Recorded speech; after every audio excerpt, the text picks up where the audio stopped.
तो अतीक और अशरफ की हत्या की तस्वीरें अभी भी आपके जहन से उतरी नहीं होंगी कि यूपी में फिर से वैसी ही तस्वीरें सामने आ गई।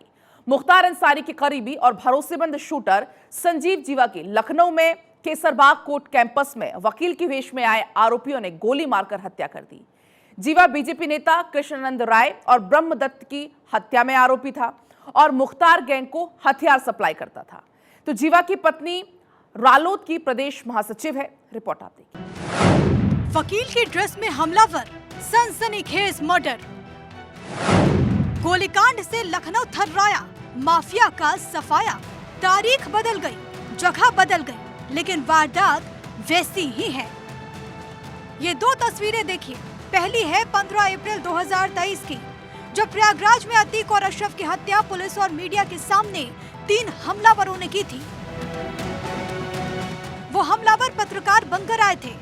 और दूसरी तस्वीर आज की, जब लखनऊ के केसरबाग कोर्ट में गैंगस्टर संजीव जीवा की हत्या वकील के भेष में आए हमलावर ने कर दी। संजीव जीवा पर करीब 22 गंभीर मामले दर्ज थे, जिनमें से वो 17 मामलों में बरी हो चुका था। लखनऊ में कोर्ट में संजीव जीवा की हत्या कर दी गई। इस दौरान एक बच्चे को गोली लगी, वहीं 3 आरोपी मौके से भाग निकले। मैडम बताएंगी। गोली लगी हुई है और वकील को भी गोली लगी है। जब हम लोग यहाँ सेफ नहीं है, हमारा प्रोटेक्शन नहीं, आप किसका करेंगे? ये गवाह को मारने के लिए ये आदमी व्हाइट शर्ट पहन के आया है। पुलिस की जिम्मेदारी नहीं बनती है कि वो चेक करे। हम लोग सीओपी भी एग्जाम देके यहाँ आते हैं वकीलों की पैरवी करने। ये क्या कर रहे हैं? ये क्या है? ये सिक्योरिटी है हम लोगों की? इस तरह काम करेंगे ये लोग? कोई भी पुलिस में चलाएगा, कोई भी वकील में चलाएगा, कोई भी आदमी देखेगा नहीं। सब कुछ मतलब प्रशासन का मतलब ही नहीं है। क्या मतलब है इसका? जानकारी कुछ 10 मिनट पहले भी वहाँ परिसर से निकला हूँ। तुरंत व्हाट्सएप पे फोन पे कॉल आया कि यहाँ पे क्या कहते हैं गोली कांड हो गया। उसमें एक क्या कहते हैं बच्ची तत्काल खत्म हो गई, जिसको गोली मारी वो भी खत्म हो गया। ठीक है, एक पुलिस करीब घायल हुआ है और महिला को ये लोग क्या कहते हैं ट्रामा सेंटर बताया जा रहा है कि लेके गए हुए हैं। अब क्या है वास्तविकता क्या है? ये गोली किसको मारने आया था, कुछ जानकारी मिल पाई? ये जो अपराधी था उसी को मारने गोली आया था और बताया जा रहा है वकील के ड्रेस में ही थे ये लोग। अगर ये सुरक्षा इस तरीके से रहेगी जो है, ठीक है, आए दिन दिल्ली में हो रहा है, यहाँ हो रहा है, पुलिस प्रशासन क्या सुरक्षा कर रही है? मतलब काला कोट पहन के कोई भी आए घुस जाएगा अंदर जो है, कुछ हो चाहे ना हो। मतलब आपकी व्यवस्था क्या है? चेकिंग नहीं कर रहे हैं आप, ऐसे जाने जा रहे खाली बैठे हुए हैं आप। न सेंसर सही है, कुछ भी नहीं सही है। ठीक है, ये परिसर है जो है, ये सुरक्षा है जो है यहाँ पे। संजीव जीवा मुख्तार गैंग का शूटर था।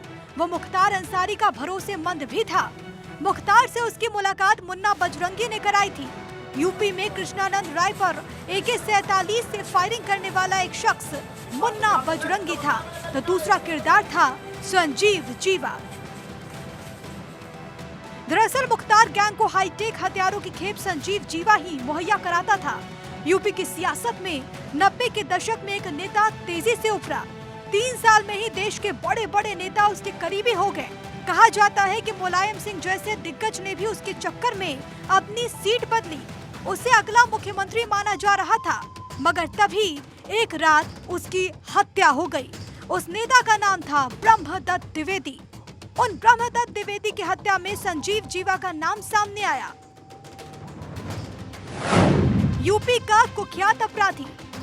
जीवा पर दर्ज थे 22 मामले। संजीव जीवा मुख्तार का खास शूटर, मुन्ना बजरंगी के लिए करता था काम। संजीव जीवा की गैंग में 35 अपराधी। ब्रह्मदत्त द्विवेदी की हत्या का आरोपी। गैंगस्टर संजीव जीवा की पत्नी RLD की प्रदेश महासचिव, 2017 में लड़ चुकी विधानसभा चुनाव। वहीं पुलिस के सामने हुई इस हत्या पर सपा सुप्रीमो अखिलेश यादव ने भी सवाल उठाए। पुलिस कस्टडी में लोगों की जान जाना, पुलिस सिक्योरिटी के बीच में पुलिस की जान जाना, कचहरी में जान जाना, थाने में जान जाना, कोर्ट में जान जाना, या तो सरकार हो सकता है जानबूझ करके खुली छूट दी हो कि जाओ जिसको जहां मारना है मार लो। ये आज के समय पे ये लोकतंत्र है, ये डेमोक्रेसी है, लॉ चलेगा ऐसे, कानून चलेगा ऐसे। सवाल ये नहीं है कि कौन मर रहा है, सवाल ये है कि किस स्थान पे मारा जा रहा है। जो सबसे ज्यादा सिक्योरिटी एरिया है वहां मारा जा रहा है। पूरे उत्तर प्रदेश के इतिहास में एफआईआर और जहर खाने के लिए मुख्यमंत्री आवास पे इतने लोग कभी नहीं आए जितने इस भारतीय जनता पार्टी की सरकार में आए। कलेक्टर की हत्या हुई है अभी मुझे अभी जानकारी नहीं, आप ही बता रहे हो। कोई हत्या करेगा उसे ये मालूम है कि वो बचेगा नहीं, उसको उत्तर प्रदेश की पुलिस पकड़ेगी और कानून के हिसाब से सजा दिलाएगी। पुलिस ने हमलावर को हिरासत में लिया है। घायल अवस्था में हमलावर को पुलिस अस्पताल ले गई। घटना के बाद वकीलों में भी आक्रोश है। वकीलों ने सुरक्षा को लेकर चिंता जाहिर की।